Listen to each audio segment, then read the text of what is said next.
Welcome back. It's welcome back. It's One Hit High Points. This is Kareem. And it's Travis, the comedic one here. I'm just sorry, the way you introduced that was just hysterical. It was just so like, Oh, hi. hi. I'm sorry, I'm a man of statements. I love it. It's funny. That's why I love your energy. Man of And you. statements and craziness. So we're pretty much back here on this episode to talk about something. We were at a bar the other day, and it was funny because I have not like been out to like a bar or club in quite a bit. I think it's been like In a few weeks. a few weeks. I feel like it's been like over a month. Yeah, probably. Yeah, it Way has. over a month. Yeah, it has been way over a month. Point is, I have not had hard liquor. I'll say because I did have like a few Coronas like scattered around. I think because like at the lake house or whatever. No, I had hard liquor, and so actually no, I did have hard liquor. I had those shots. Okay, point is, I didn't go out. Yes, I have not gone consumed some out. beverages, Yeah, I've but consumed we some have not beverages went to a bar. or a club in like quite a while, and we were eating empanadas. Shout out to Empanada Malik because that place is amazing. I love that place. We went to the city. It's been a minute, and I was enjoying some empanadas, and we were just talking about how I feel like generations have been so imprinted on by different cultural events. That just it's interesting to kind of be alive in a time where you're seeing almost like a repeated pattern of programming happening on like a younger generation of people, but you see like the younger generation so hyper aware and analytical of generations previous. I mean, for the like the music they like now, the styles and how it's always like, kind of repeating itself. But now this time they're also really concerned about their own like futures in a way they never were before. And now they're like calling out a lot of these systems of programming that were used on previous generations as to why like they're going to be the change for the future because they're like not anymore. This is not working anymore. Well, it's kind of, we have like two different polar opposites. Oh my gosh, I'm a hot mess again. But He's finally back, guys. I'm finally back. Sorry. He got the mic to the mouth. Yeah. That bong I rip- was that- wondering why I was echoing. That bong rip got you, Nah, something just like the that. one got me the other day. But anyway, so you have like two extremes. Like you have like the Gen X that are just like work hard. Like Yes. they don't stop, and they said, we'll just work through our problems, okay. And then on the opposite extreme, you have like the Gen Z, where all of a sudden it's all about let's work smarter. I think they're actually smarter, as in why am I going to do all this shit because it's not going to pay me off, it's not going to benefit me. So why put the effort into it? Because Some people they see that as realize- laziness. Exactly. Some people see it laziness. I'm kind of but- on the fence of that top point because I still believe you should work hard and move. Sure. But I'm not saying one's right or the other. Right. I'm saying, but you could essentially look at them like they're smarter. They're saying, why should I do this? It's not going to get me any more. They know how much they can do to get the, like they can do as little work as possible to get the maximum payoff. Because they're smart, because they know how to work the system, I think. Is more of what I'm saying. Yeah, that's more of like a cheat code, I guess, of like work ethic, which is not good. Like, I think that people should just have good work ethic. I think maybe, if anything, maybe people should be exposed to things that are a wider range of skill sets they can develop so that they have more of an opportunity to find a passion that works for them as opposed to fulfilling a template or a system that only makes them stuck to as a debt slave to loan companies because they're now having to pay for college and doing what they think is going to make them money and they're never going to be happy. And this is the life that we're sold to.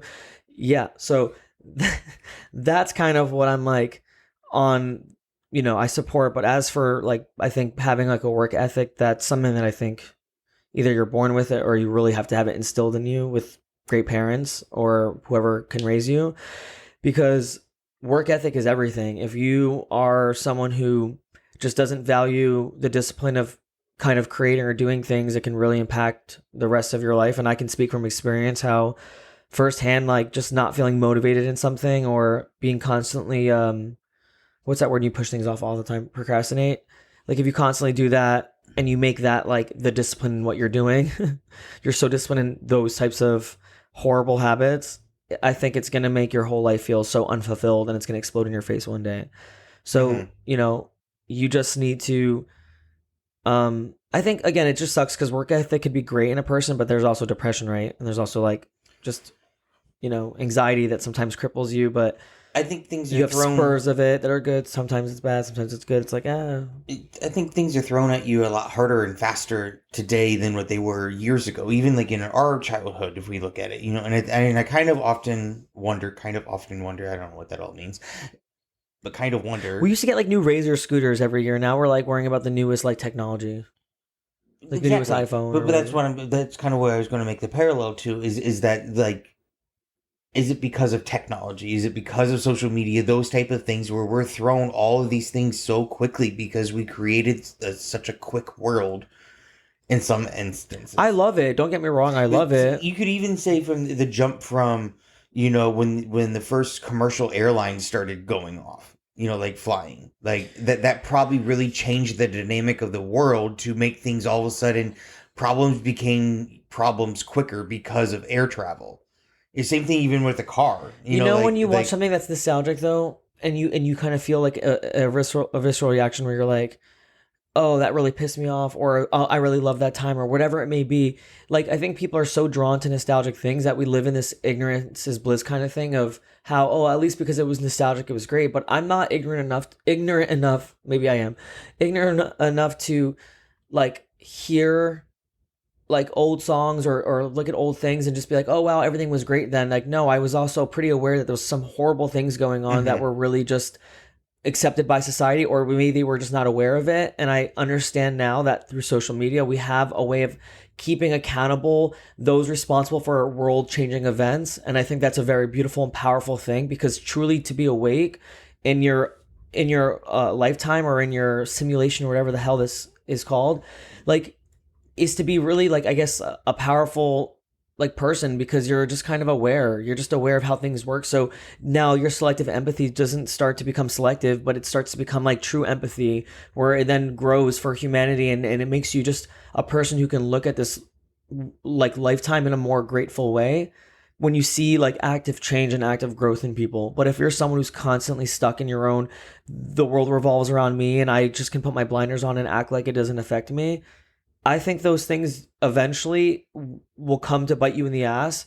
And it's like it'll be the ultimate humbling, and in some way. And maybe if those people did never realize that, then if I believe in an afterlife, and I also believe in parts of me also believe in that we're kind of reincarnated. I'm really fascinated by that, the idea that our energy gets recycled back into a new lifetime to prove yourself, to be able to like live Well, I in think that's what people always heaven. grasp a hold I just through rambled there. Sorry. like the generations and over the thousands of years of civilization has become is that we've always, you read through history, you always see the references of a higher power, and I think that's because of the one unknown question man has that man will probably never answer is what happens after death. And I think a lot of people asphyxiate on that piece, whether it's religions, government, or even just your personal, why am I here on earth, what We is it. obsess over death it because it would kill our ego. because yes, in that aspect too, but at the same time it's more of like, why am I here, what does it mean? And it's all, everyone thinks that that there is an afterlife, and I do acknowledge that there is a heaven and those type of things, but it's more of how do I get there, and then you follow these codes, and then that's honestly how, and what keeps me going through life is because of that, is from the unknown of death and what I believe in. So like I think that's the piece where a lot of people just starts grabbing a hold of things that keeps them moving, and then I think that's where some people become, where they work harder, some people work smarter, some people in different generations are finding a different way of handling that to get them through life, I think, in But some aspects. it's just interesting though, because again, with the younger generations, where I feel like they're breaking out of a lot of the programming again of these systems I brought up. It's just Well, think that there's probably a lot of breaking out from the programming when when Facebook first came in 2005, like when we were in the middle of high school and well, I had college. MySpace too. You probably had Okay, so MySpace, even right? that, so when that whole movement And wasn't there began, like another that was thing a called break of Friendster? time, There was, but I don't think I've ever used Friendster. But wasn't that like a really early one as well? something like that. But like those periods, there are like AOL. we broke from the norm at those moments, and same thing like today, where there's other moments of new technology coming out, Did you like have a screen name? uh, AOL. Yeah. You don't Yes, have to say it, but unless you want to say it. it's no, I don't want to say it. Okay. Mine is funny actually. I'll say it. Mine was Phoenix K44, and the funny thing is I spelled Phoenix wrong, so I think I put Wow. PHEONIX K44. Wow. I was obsessed with phoenixes growing up. I always thought they were cool. Like the idea of like, it's actually funny that it's brought back into this conversation because I've always liked the idea of reincarnation in a way that you get to like, if life was like everything that it is, like vast and beautiful, and like there's so many opportunities and experiences and circumstances, whatever. I thought like reincarnation was cool because then you would get to have different types of like experiences or simulations or whatever. But now that I think about it, I'm like, no, the soul is so unique and beautiful, and our energy is so unique and beautiful that if we die, like that energy doesn't change. It's still us and everything Hmm. in our core. So when we do live a good life and we're judged accordingly, that energy can then transcend into the highest of places that is everlasting happiness and whatever. So I'm kind of like not necessarily letting go of the idea of reincarnation, but I think it's still beautiful in its concept. But I'm also just very like understanding that I have a faith. But also in my mind You is know, like from a Christian faith, like it's from what I recall from the Bible, and I'm no expert, but from how I look at it is that we have this idea of what heaven is, but it doesn't necessarily like are we ourselves like our bodies, or like is it more just that, or do we turn into something else? Like so, the part of reincarnation in I my think we mind turn to is something else. we don't like the answer is we don't But I know, don't know. I think yeah, that's what and faith. I That's why faith is beautiful. Faith is like and my trying, guess is there would be not a lot of trying, people that but would doing. argue with me on that part. Yeah. On, do you have your human body or not, or do you reincarnate to a grasshopper if you want to be a grasshopper like Jiminy Cricket? Like, I don't really know that answer. Like, no one does. And I don't think Yeah. anywhere in the Bible says that you have your earthly form. I think you leave all your earthly form behind, is what I think it really says. Yes. And And that kind of then, not to get on a really sad thought, but more of like, if you leave your earthly body behind, are you really leaving your earthly thoughts, which also is your memories behind? And in some, if you really read into the literacy of it, it could mean yeah, that. I And had a but really great debate with your brother that time in Indiana, and he was telling me about how he's like, "Oh, I would lose memory of my mom most likely." He's like, "You probably will, yeah, not have memory of your mom." I was like, "Yeah, I know." And I thought about that, but I'm like, as sad as it would be, like obviously I'm acknowledging it in this lifetime. I'd be so I it's would devastating. But you yeah. have to think of But if my eternity memory from your soul. no, I Like mean if it's my more of memory's wiped though, like as much as it sucks, like I won't know, right? It's heartbreaking. Like ouch, like damn, like I can literally like I thought about it and I've cried many times at that thought, like where where she would be, and like if I would ever to be able to like reconnect with her and have that peace and connection again. But if my memory's wiped and it's that simulation was to show me, to show God like I've been able to live a life where I don't know. I don't want to get too deep on that topic actually because it's a very personal topic, but I don't know. I it's think an there's just interesting so one much though. yeah, there's so much like reflecting on it, reflecting on it and really just trying to understand and make sense of why suffering is, so vital to growth in this lifetime, and it's beautiful in so many ways, but to also understand, its true impact on you and like how it can shape you and how you Hmm. can there's so many different things to think about when it comes to that topic, but that's a different topic. For another day. We're talking about still kind of just like the impact on generations and how they always constantly shift. Because I really feel like again, there's so many generations before us even that are so set and stuck in whatever like lasting programming worked on them because that's the nostalgia that they hold on to Yeah, because but it's the only like thing they remember we at that as point. a millennial generation is a very interesting generation because we've seen a lot of change, a lot. Yeah, Like we've just seen a even lot think, of shit. like I remember cassette tapes where you were buying them still, and I remember buying a Backstreet Boys cassette tape when that because that was still coming out. I bought that one, and then I bought a Clay Walker one, a country person, complete opposites of where I was at, and that was like elementary school. And then CDs came, and then the MP3 player, and that's when I think I fell in love with more technology when all that kind of started moving through. And then we saw the iPhone or the iPod, and then the iPhone, the iPad, the Yeah. the Apple Watch, like digital watches, and now we're into AR VR headsets where people can walk into these digital universes, and that is all just within we're in our 30s. So it's kind of like that's all happened within the time span that we're in. It's crazy. Yeah. Like in other generations, they're like, yeah, We invented the wheel. Yeah, you're talking more about like I guess more like tangible things. But what I'm saying is that the generation has to adapt to those tangible items because it's thrown in our face. It becomes the norm. For sure, but I'm also talking about cultural shifts, like things like and like kind of just how I guess different. I mean, I guess the things I'm talking about are still pretty tangible, right? Like clothes changing and just hairstyles. Clothing changes, music genres change over time, shifts. Yeah, like I guess messages can. You also... have overall, I think, policy that changes, like within government over time, and I think that's kind of what you see. Yeah, I'm talking about like world events. So, like for example, like when we talk about how there was attacks like on with Pearl Harbor and then the bombing of Hiroshima and like just things like that where they're always going back.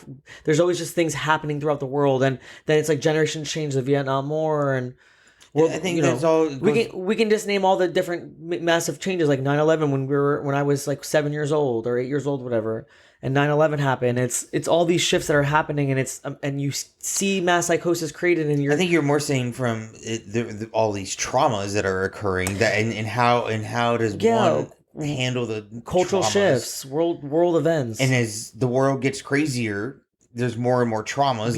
All the other stuff I'm talking about, the pop culture stuff. That's all the distraction stuff that I'm talking about while all this shit's going on. So instead of us being like collectively outraged because our humanity would have like then been activated, instead we're being repressed and we're having different things shown to us that is not factual or true, or maybe just being hidden from us. So then they just throw a bunch of little like sprinkled pop stars and music and cinemas and shows, candy corn.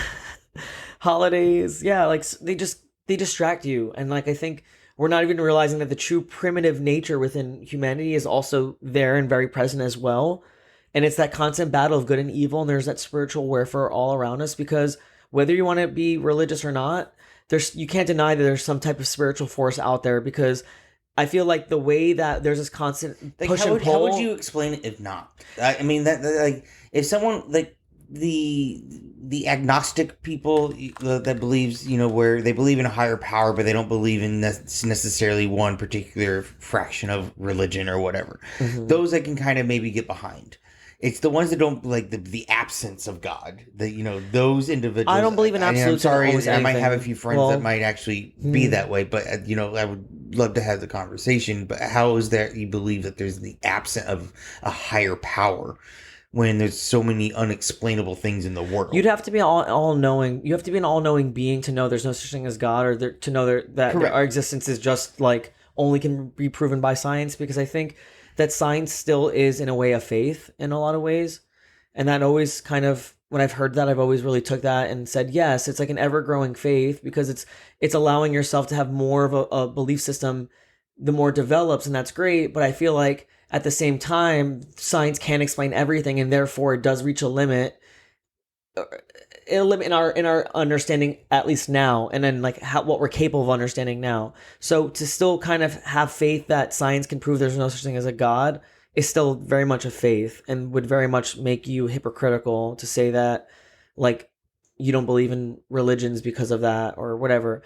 I don't know. Point I'm trying to make again is there's something going on. There's something going on. There's a push and a pull right now that's going on between humanity, where I feel like so many people are awake and they're activated to make change, while there's the other side that's clearly doing the opposite in almost the most intentional of ways that would keep people being like down or not having their empathies and activated, or they would be just more calloused to traumas going on in the world, so that they're inactive and don't move because they're so scared. Like these types of things are clearly happening in real time, and we're seeing it go back and forth.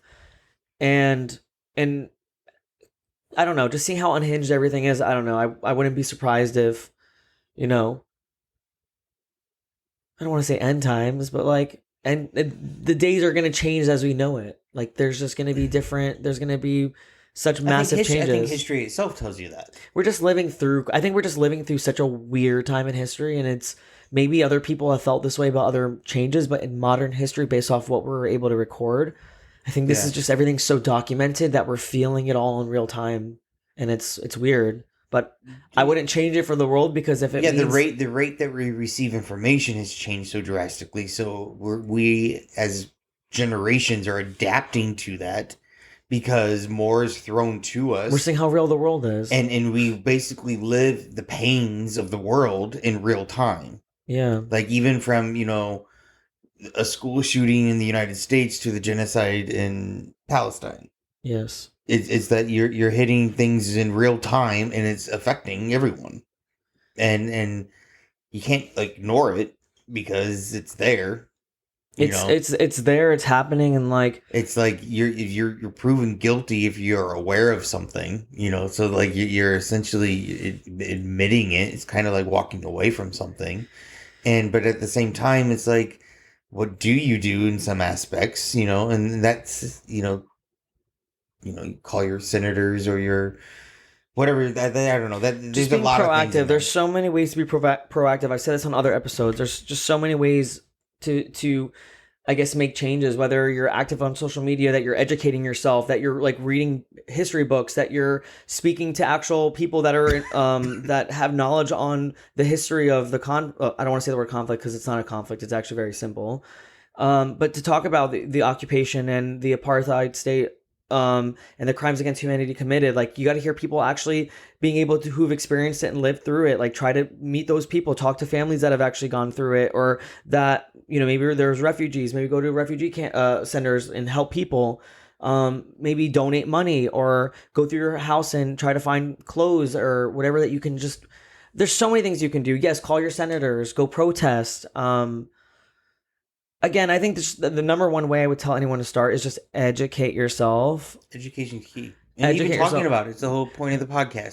Just start talking about not conflicts. Even issues. If you're pro-Israel, like to the point where it blinds you, I'd rather people just be educated than someone just saying, like, there's nothing more infuriating than someone just being like, oh, I don't know. Like, I don't know about all that. Like, it just doesn't affect me, or I never really thought about it. Like, it's like, if you're that kind of person, like, I feel so sorry for you that you feel so trapped in this delusional sense of reality that other people suffering to you would rather just make you be like, I'm looking the other way. It doesn't affect me. Mm-hmm. If you're that kind of person, like, I'm sorry for whatever callous do that bad, but that's just, I don't know. That's just so heartbreaking that a person can feel that way. And in some ways I could understand if you feel so like just defeatist, and it's kind of a double-edged sword there where I think some people are just so defeated in life just in general because they're maybe running from 4 different jobs because here in the United States, it's so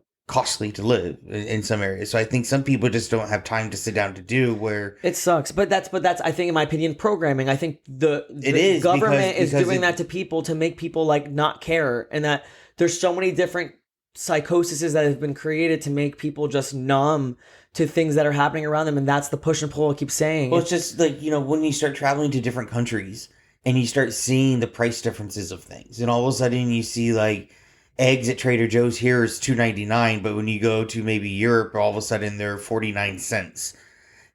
Or I don't know if that's a true price or not. Or you go to Israel and everything is free if you're... But that's what I'm getting at, is once you start doing it and then you start comparing it, it's like, okay, why is it things are so much in the United States? Like, what am I paying for? And then everyone's like, oh, you gotta pay your taxes and those things. Okay, so then what is my taxes going to?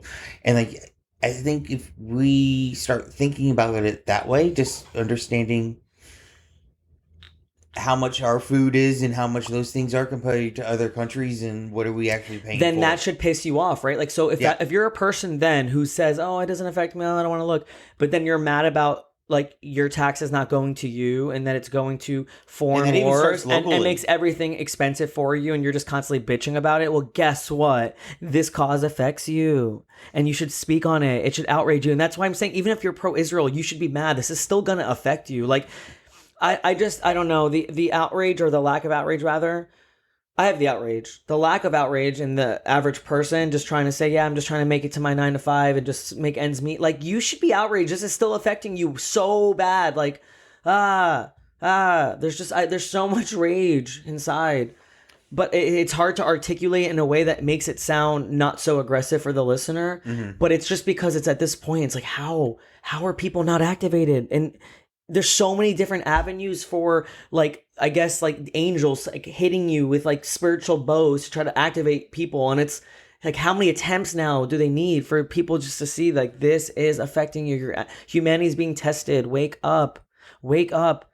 Kindness, empathy should not be selective, because then it's not either of those things. It's self-interested evil. Mm-hmm. You know, and it's to the point now where I don't think anyone has an excuse to turn on their blinders and say we can respect and you know, say, oh, the Holocaust is bad and that we should understand what happened to the Jewish people and we should be empathetic towards that. It makes no sense that those people would do that or be like that and understand culturally that's what we accept, but then we would be completely closeted or we would turn away from something that's equally happening at the same time in real time, and we have the knowledge to know that this is wrong, and you know, those same people say nothing. It's like, that's that programming, that wave I was telling you about. It's like, do people actually care that a genocide was bad, or were they just told it was bad and they're like, oh, how did we ever let this happen? Happens in real time, and they're like, I don't know what's happening. Is it happening? Oh, I don't know, it doesn't affect me.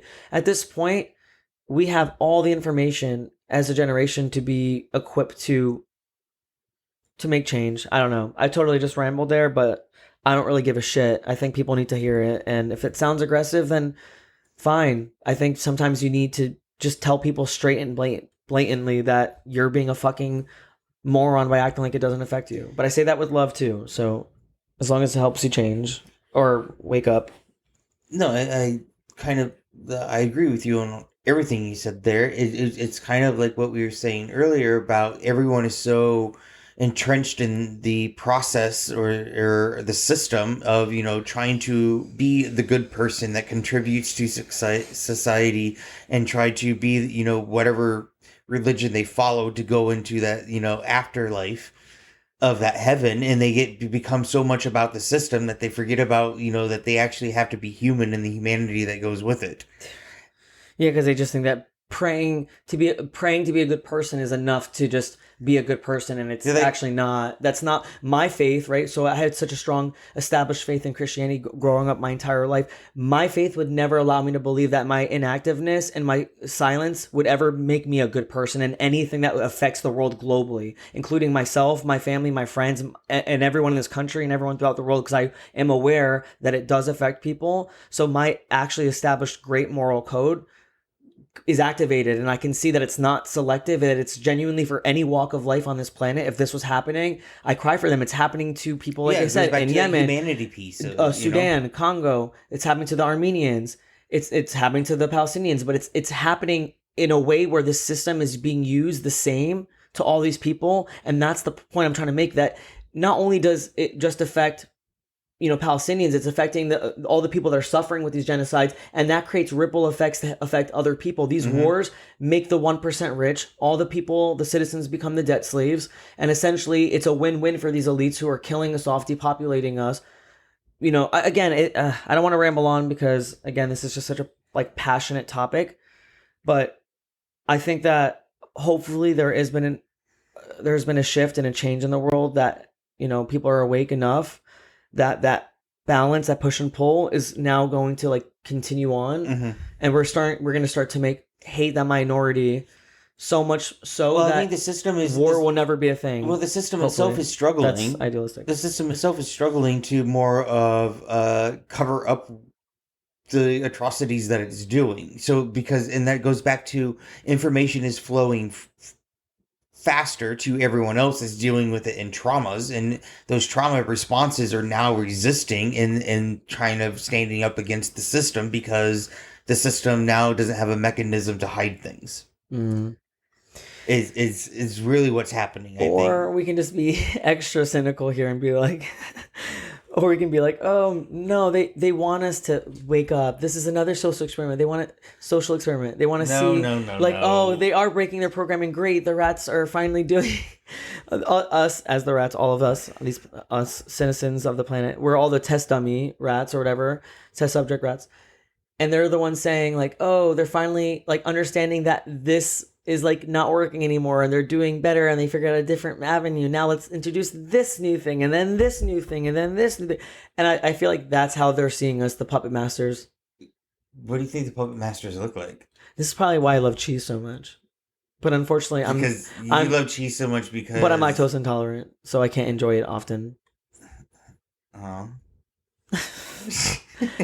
Okay, you're the one who would know or experience. Like when I only eat cheese whenever I'm at the comfort of my own house. Yeah. So no cheese.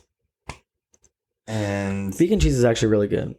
yes, it was. We had that vegan cheese on the pizza. Yeah, it was fire. I need to find some of that. And it did not upset my stomach at all. And I ate 2 pizzas because of that. See? Generation changes. Anyway, I've totally just rambled on, and this is like funny because I'm probably never gonna rewatch these or look back on it. So if there's any cringe, enjoy it. But I'm passionate on people in the world. I'm a passionate person about pretty much everything. Honestly, it's kind of a problem. But I have a lot of love for humanity, and I really believe in humanity, and I believe we can do better. And I think it all starts with just educating ourselves on like how the world works outside of our bubble. Yeah. Just take the first step, travel, go to places that are and you make it fun. You know, like go see places and experience food and culture and understand people and the different music and there's some beauty in all of it. Yeah. That I think that's a piece that also just helps us, you know, keep moving in the world, is seeing that there is a lot of beauty. There's a lot of positive things around us. I think there's actually more beauty and more positive things around us. We just have to open our eyes and somehow, you know, agreed. face the traumas that are around us, unfortunately. And then also help those traumas as much as we possibly can. Yeah, because we did say that hate is the minority in the world. It's just louder and more destructive, and it's constantly shoved in our faces on like mainstream media to make us believe there's a lot more evil going on when there's actually a lot of beauty. And I think that there's a lot of like humanity and a lot of like great signs of change and positive contributions to, I guess, like just really help us collectively grow as a society and all societies. It's just we have, again, those minority evils that are doing so much damage. And I think it's kind of time to band together as humanity to stop these systems one at a time. And we're doing that, hopefully. So I'm going to put that positive message out there and belief, because I do believe it. I genuinely do. Otherwise, why even would I be a person speaking? Why would you be speaking? Why would we care, right? Because there's other people just like that. So there's obviously a shift happening. There's always a community, and the community can always get larger. You know, we're just this little snowball at the top of the hill. It's time to go down. We're the larger snowball. We're like the mountain. And I think we're like the mountain that's been watching the evil, and we've just been shading the evil, and the evil's just been like, hey, I need some sun to grow. And we're like, no. The abominable snowman. And then the evil's like, I got a new laser, and it's like now it's burning and stinging us. I'm like, oh, shut up. Just gotta squish it. Laser snails. Yeah. All right, everyone. well, have a good night. That bond grip journey, it